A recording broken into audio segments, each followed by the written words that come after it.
Welcome to the Carving the Bible live stream. My name is Francisco, and I am going to be streaming the cleaning of one of my tablets, just in case you want to see how that is done.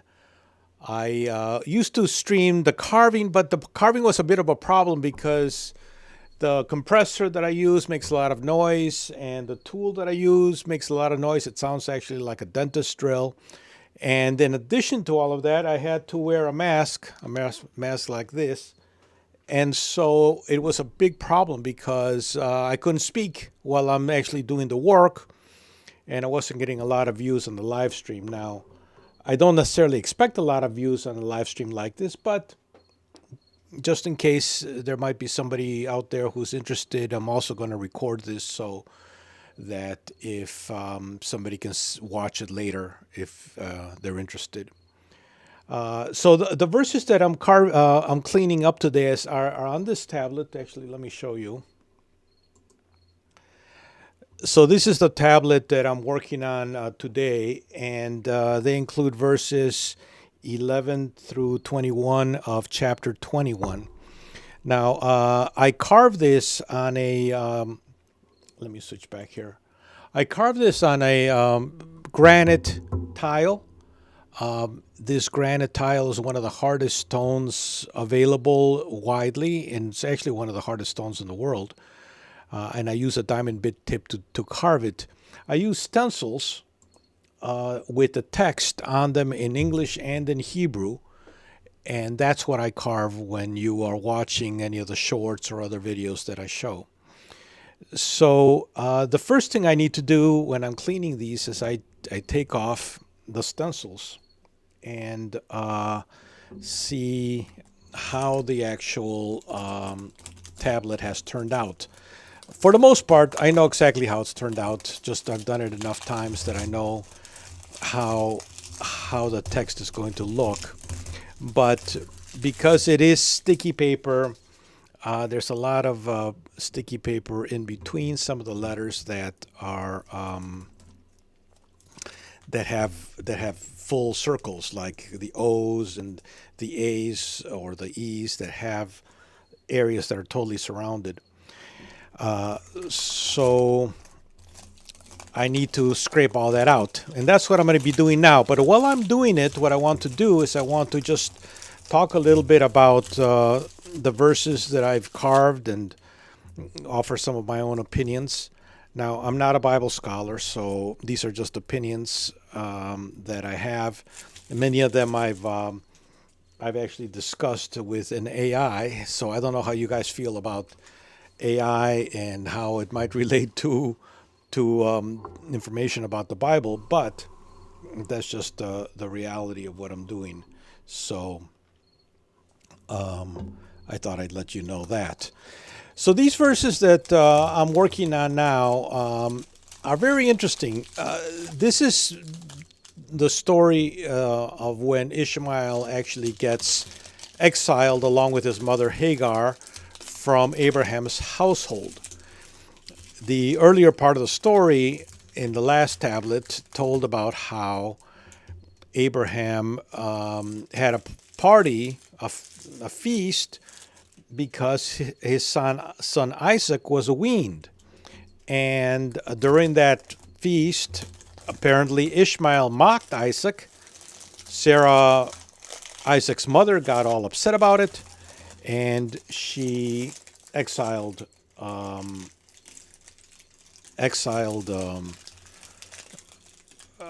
asked Abraham to exile Hagar and Isaac. So that's where we are in the story.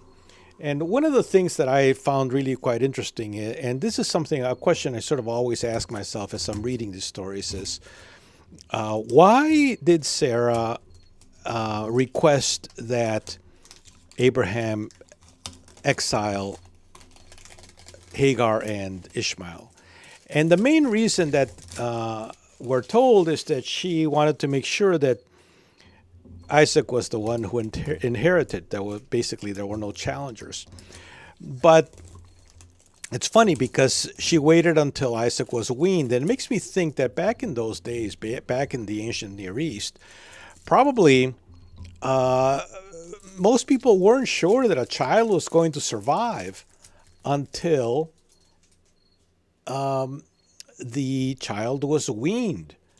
I think that for me, that makes a lot of sense. That until one of the children is a little bit older, they don't even know if it's going to survive. I can't imagine how many of their children died when they're very young.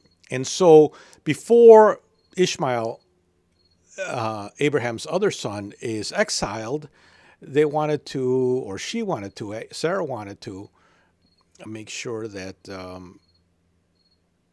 Isaac was going to survive. So I think that's what's going on there, and that's why she picked a very minor thing. Apparently, Ishmael mocked Isaac, and that's the incident that she chooses to use to exile Ishmael and Hagar in the story, which seems rather petty. But I think it's not so much the mocking, but the fact that now it looked like Isaac was going to survive. He had been weaned, and they were having his weaning feast, and that was the moment that all of that happened. So I just wanted to share that little bit of thought about that. And it seems also that Abraham was not particularly concerned about Ishmael and his position in the family, that it was Sarah that was more concerned about it. It's unclear why, because at the beginning of this story, she's the one. Oops, got the camera. I got the mic in front of the camera here. Wait. Okay, so at the beginning of this story, it's Sarah that actually asks Abraham or suggests to Abraham that he have a child with Hagar, because she had been given a promise, or he had been given a promise. They both been given a promise that he would have a son that would be give him heirs as numerous as the stars in the sky, and he hadn't had one. And so Sarah suggests, well, why don't you have a child with my handmaiden? It's a way they translate it's basically my slave, and have a child with him. So it was her suggestion ultimately that created this whole situation, and now it's a problem, because he did have a son, and then she conceived, and now there's two heirs instead of just one, or two possible heirs instead of just one. The other thing that's interesting about these passages is that if you follow the timeline of these stories, Ishmael should be about 16, 17 years old, because earlier in the story, it says that Ishmael was 13 and that he was circumcised along with his father for the covenant. And this was before Sarah even became pregnant with Isaac. So she has to go through her pregnancy, and then Isaac needs to get old enough to be weaned, which was probably 2 or 3 years old, something like that.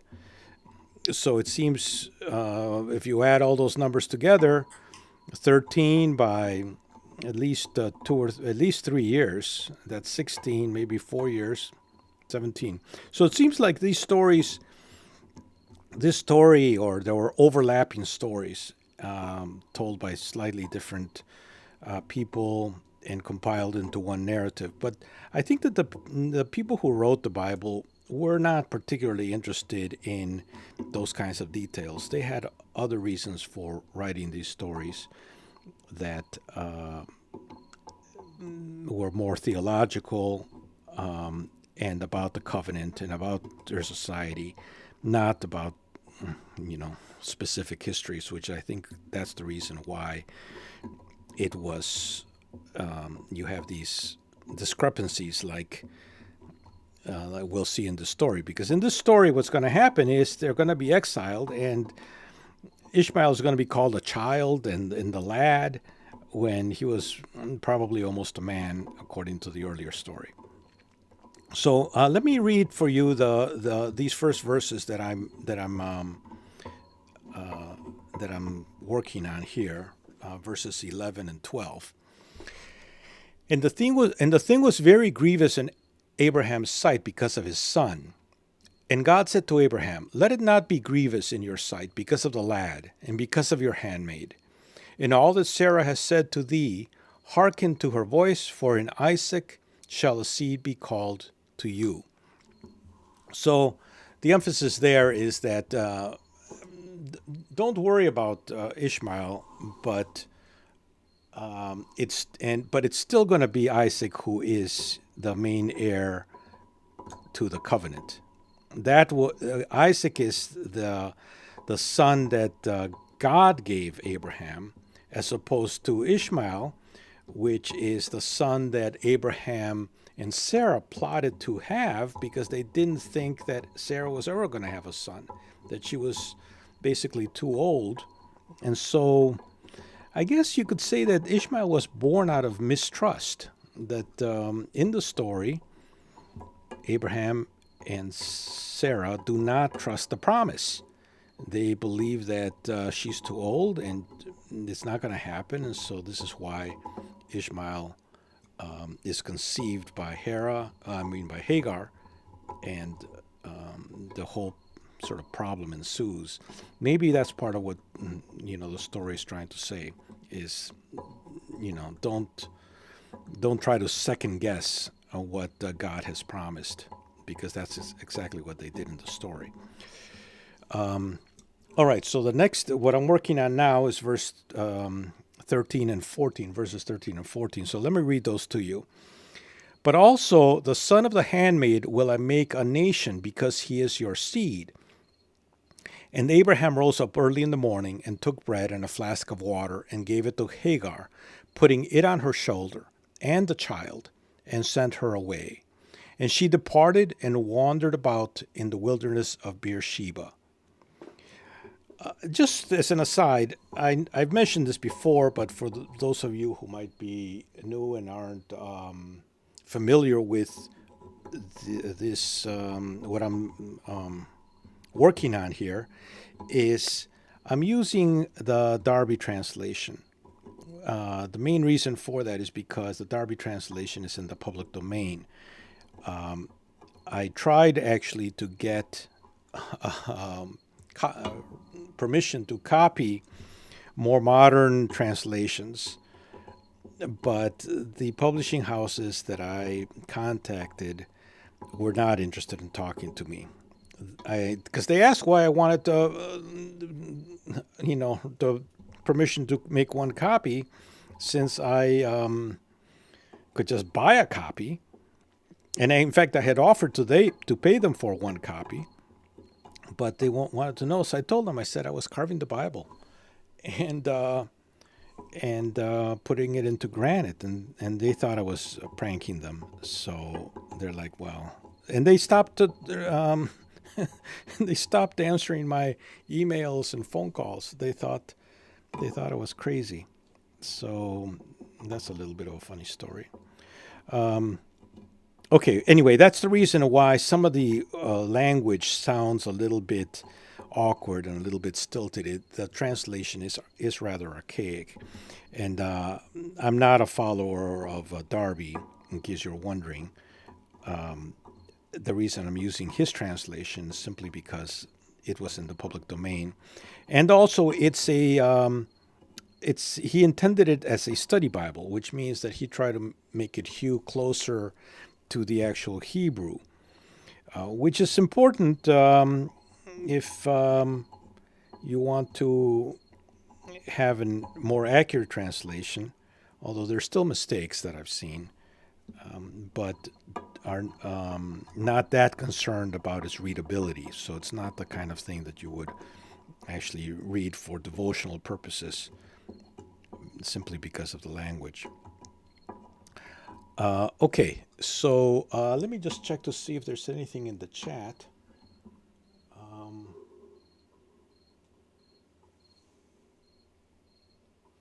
I don't see anything in the chat. Actually, I'm not even sure. Hold on. I'm not even sure I'm actually logged into my own chat. I don't know if you guys can tell, but I am not a live streamer who does this a lot, but so I'm not sure if I'm actually in the chat. I hope I am. I think I am, but anyway, I'm gonna keep on doing this. Maybe if I don't see anything in the chat soon, I will look into it again. But for now, let me continue with this process and show you what I'm doing. So what I'm doing right now is I'm just scraping out these pieces of the stencil that are in between the letters. There's tiny little pieces of sticky paper in between the letters, and I'm scraping them out so then I can clean off this tile and polish it and make it actually look good before I put it away and start working on the next one. So that's the process that I'm doing. And now I'm up to verse 15 of chapter 21. So what's just happened is Abraham has given Hagar some bread and a flask of water and basically sent her out into the desert. But he does have God's assurance that they're going to be okay. So I can understand that maybe he was not that concerned and was willing to do that to keep peace with Sarah. So verse 15 and 16, let me read that. And the water was exhausted from the flask, and she cast a child under one of the shrubs. And she went and sat down over against him, a bow shot off. For she said, Let me not behold the death of the child. And she sat over against him and lifted up her voice and wept. So what's happening here in this part of the story is basically Hagar is out in the desert with a child. Now we know that in this version of the story, it's still a child. I don't know how old, maybe a toddler, maybe a little older, but certainly not the youth of 16 years old that we would expect if we add the timelines from previous verses. He's in this part of the story. He's still a child, or in this version of the story, I should say, he's still a young child. And so she runs out of water. So what happens when she runs out of water in the middle of the desert? She thinks, okay, well, the kid's going to die. He's going to die of thirst, and I don't want to watch that. So she puts him under a bush, probably because of the shade, and then goes off, bow shot away to wait and watch. There's a lot of pathos in this story that I think is really sort of interesting. It's one of the things I always find interesting about these stories in the Bible is that they're not just telling a theological story, but they're also telling a human story, and it's interesting because it makes the story so much more interesting. I mean, Hagar is in dire straits here. She doesn't have water. Her child is dying, and she doesn't want to watch that. So she leaves him under the bush and wanders off a distance, just waiting. And it says she sat over against him and lifted up her voice and wept. What else? What else could she do? What else? What else could she, as a mother, do under those circumstances? I'm not sure. So I don't know if anybody's watching, if you have any thoughts on that, you can please comment. Actually, in the studio here, I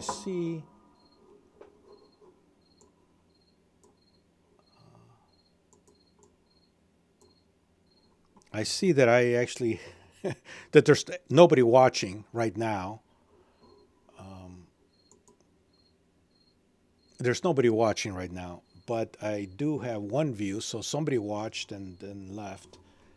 Let me see what's going on with the chat. Normally, I get a box that says sign into the chat, but this time I didn't get that box, so I don't know. I don't know why. I don't know why I don't see any chat. Obviously, I'm live. It says I'm live. It says my connection is excellent, so that's good. But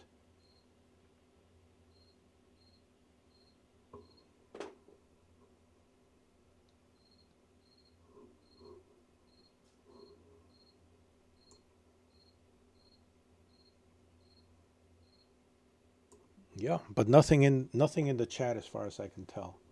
In fact, I don't even know how to.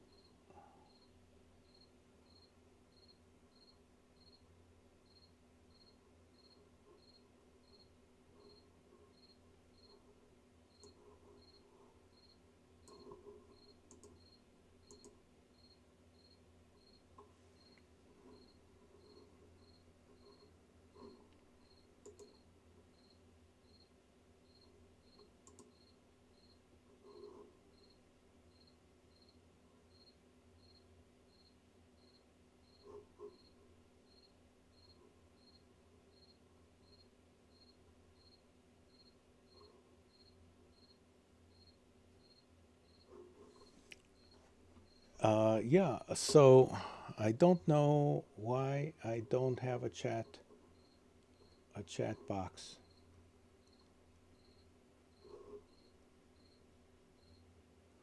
Okay, well, I'm gonna keep on going then. I'm not gonna try to solve that issue right now. I need to finish doing this work.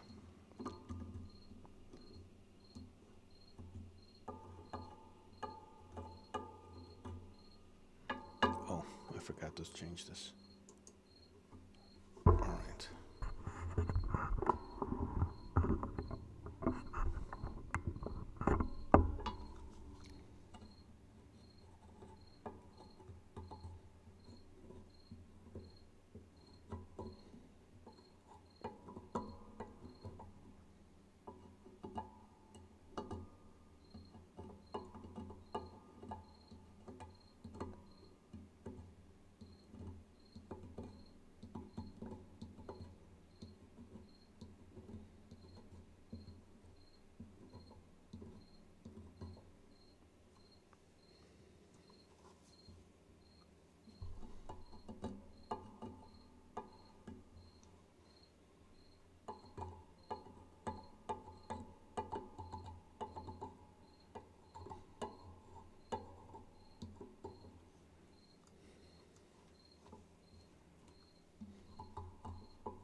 Okay, so this verse is, and God heard the voice of the lad, and the angel of God called to Hagar from the heavens, and said to her, "What ails you, Hagar? Fear not, for God has heard the voice of the lad there where he is."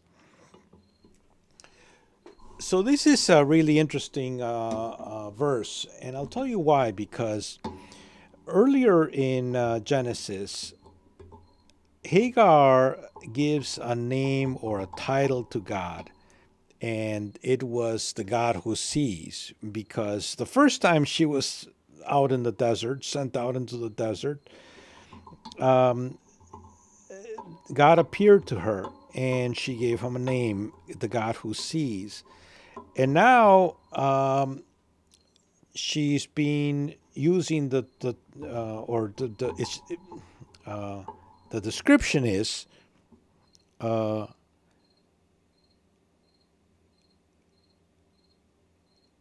God heard the voice of the lad.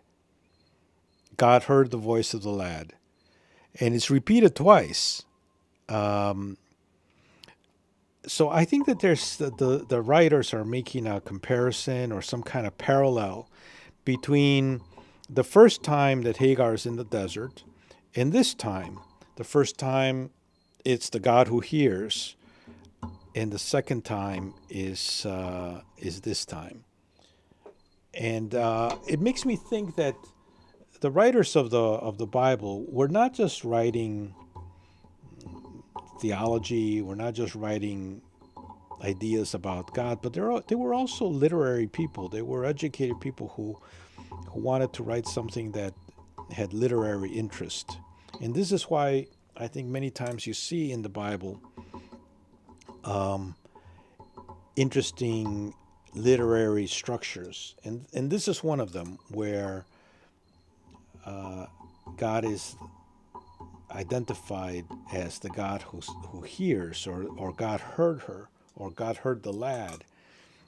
And it's in comparison to the God who sees.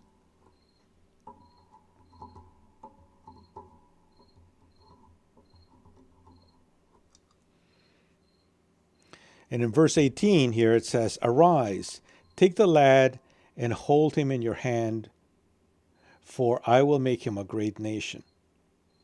And God opened her eyes, and she saw a well of water, and she went and filled the flask with water and gave the lad to drink. So it's not just it's the God who hears. Now we're talking about seeing again. So it's seeing and hearing. These two senses sort of keep popping up in this story, because now her eyes are opened and she sees this well that's nearby, and there's enough water so that Ishmael does not die of thirst.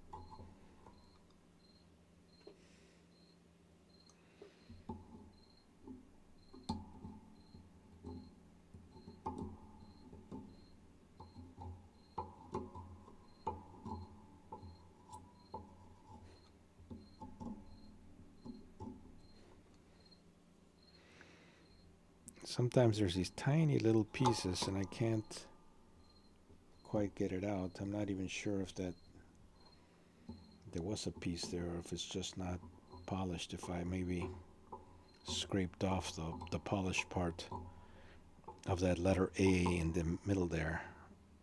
I might have done that.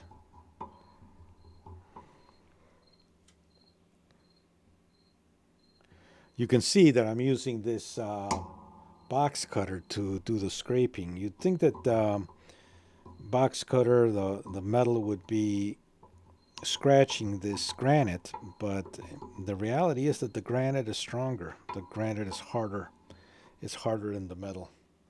So, for the most part, there's no, there's no, nothing happens when I'm pushing the metal against the granite. Okay, so the last two verses are, "And God was with the lad, and he grew, and he dwelt in the wilderness, and became an archer. And he dwelt in the wilderness of Paran, and his mother took him a wife out of the land of Egypt." So I had wondered if there was anything about this being an archer that was useful to know or anything interesting about it.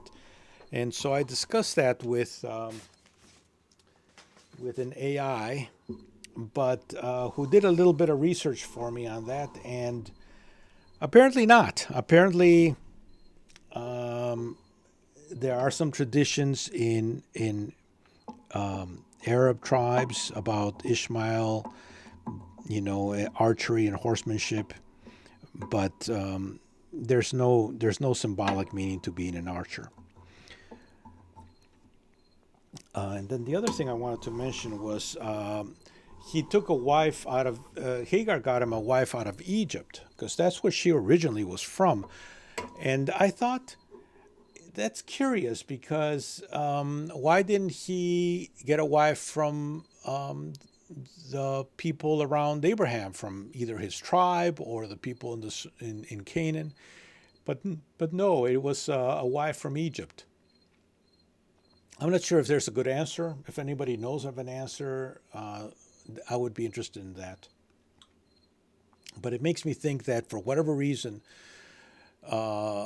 in the story at least, they wanted to keep a distance between Ishmael and the, Israelites, or they weren't Israelites yet, but the tribe of Abraham. They wanted to keep that distance, and so they made it explicit. In fact, why is that even made explicit? But they made it explicit in the story that his wife came from Egypt. So there was no familial ties beyond Ishmael himself as part of that heritage. So what I'm doing now is I'm scraping the little bits out of the Hebrew.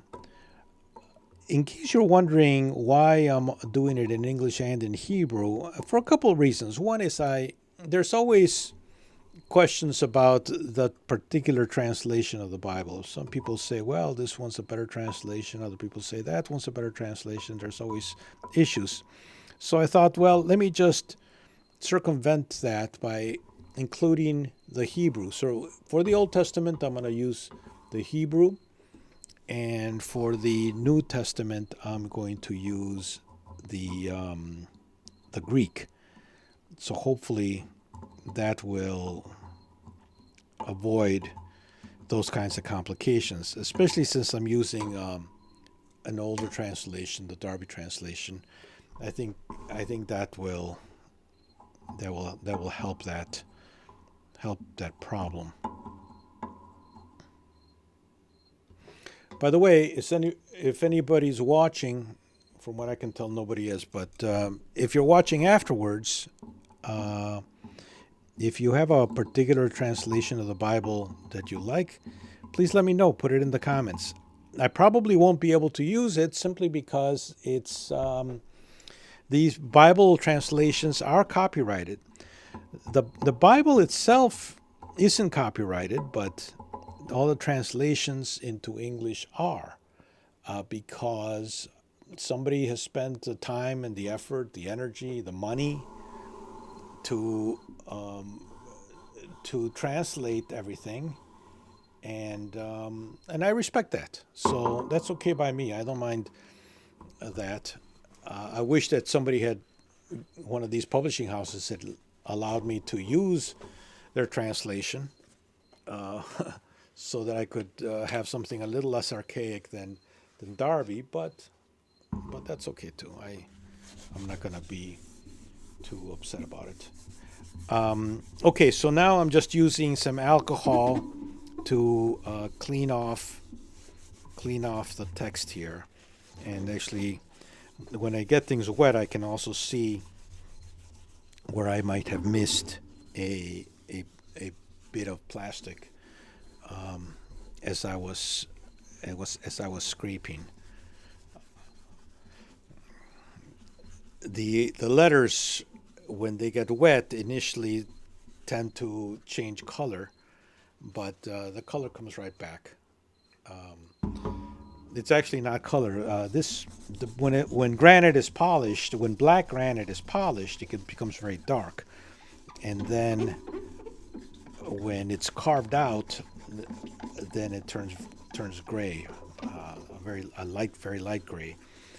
I love it for the contrast, but when the light gray granite gets wet, then here's a piece I missed. When the light gray granite gets wet, it turns dark.